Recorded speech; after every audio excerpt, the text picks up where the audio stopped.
जय हिंद साथियों, स्वागत है आपको अपने इस यूट्यूब चैनल में। दोस्तों बात करेंगे आज हम लोग बीएड वालों के लिए खुशखबरी शामिल हो सकती है, क्योंकि दोस्तों बीएड वाले की संभावना जो है वह पीआरटी में टीचर बनने की संभावना बढ़ गई है।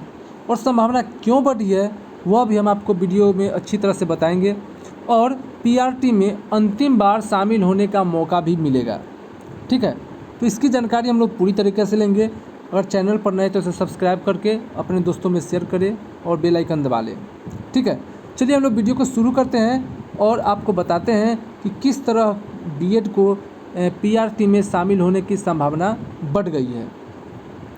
तो यहाँ पर आप देख सकते हैं, ये जो सुप्रीम कोर्ट में बिहार सरकार ने जो केस किया था, यहाँ पर आप क्लियर दिख रहा होगा कि सुप्रीम कोर्ट यहाँ कहा गया है बिहार सरकार की ओर से सुप्रीम कोर्ट में लगाई गई एसएलपी 9 अक्टूबर 2023 को court number 7 justice as Bopanna और जस्टिस एमएम सुंदरेश की बेंच में आइटम नंबर 32 की सुनवाई होगी।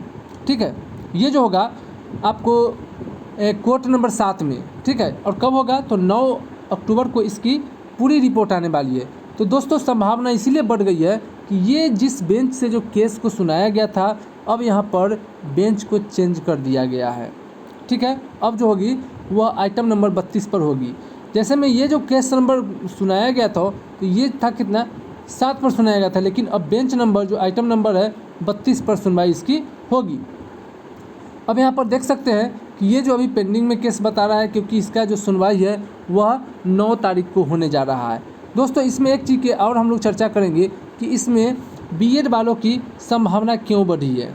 तो दोस्तों सबसे पहला जो है वह आपको बीपीएससी का नोटिफिकेशन है। ठीक है, नोटिफिकेशन है कि नोटिफिकेशन में बीपीएससी ने कहीं भी जिक्र नहीं किया था कि इसकी जो केस है वह सुप्रीम कोर्ट में चल रही है, इसका कहीं भी जिक्र नहीं किया गया था। दूसरी चीज़ ये है कि आपको यदि बीएड को हटा दिया जाए बीपीएससी पीआरटी में से, बीपीएससी में से पीआरटी में से यदि बीएड को हटा दिया जाए तो बीएड को हटाने के बाद डीएड वाले जो जितने भी कैंडिडेट हैं वहाँ पर अधिक संख्या में नहीं है। ये आपको मानना पड़ेगा, ये आपको जानना पड़ेगा। कैसे नहीं है ये भी हम आपको समझा देते हैं। दोस्तों जैसे में बीपीएससी का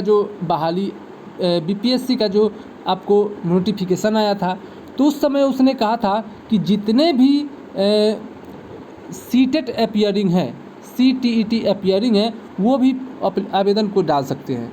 तो दोस्तों आप जानते हैं कि इस बार सीटेट का जो एग्ज़ाम हुआ था उसमें बहुत कम मात्रा में छात्र पास हुए हैं। जो अपीयरिंग में बीपीएससी का एग्ज़ाम दिए थे वो सभी भी इसमें फेल कर गए हैं। तो जब सीटेट में फेल कर गए हैं तो बीपीएससी में पास करने से क्या फ़ायदा होगा? कोई फ़ायदा नहीं होगा। चलिए दूसरा चीज़, तो यहाँ से आपको डीएलएड में कैंडिडेट बहुत घटने की बहुत सारी संभावना हो गई है। दूसरी बात ये जताई जा रही है कि बिहार के पास डीएलएड की संख्या बहुत संख्या में है।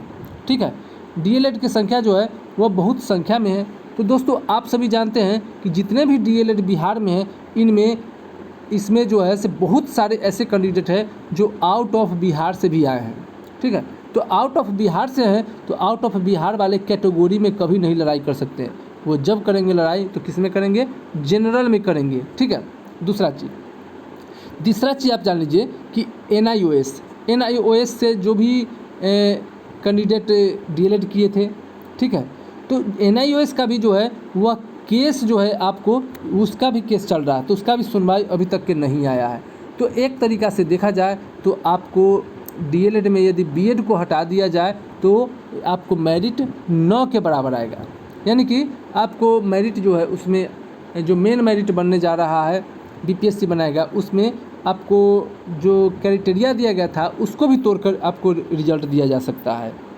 लेकिन बात यहाँ पर क्या है कि इसमें यदि बीएड के भी शामिल करता है तो इसमें जो होगा यह बीएड के लिए लास्ट चांस होगा, क्योंकि यहाँ पर जो है इसे बीपीएससी नोटिफिकेशन आदेश से पहले निकाल दिया था।